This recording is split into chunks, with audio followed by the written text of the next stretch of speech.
Welcome to a Foxy Tech Tips tutorial on changing units on the Nissan Qashqai. If you find this tutorial helpful, please consider subscribing to my channel and liking the video. If your car's units are not correct for the country you're in, it could be difficult to understand your speed and adhere to speed limits. Follow the steps to learn how to change the units on your Nissan Qashqai.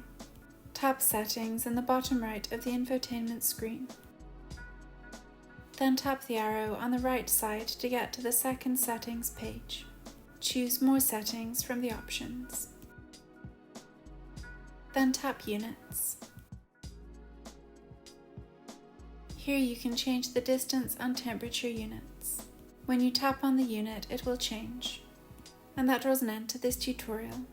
Please like the video if you found it helpful and subscribe to Foxy Tech Tips for more Nissan Qashqai tips and tricks.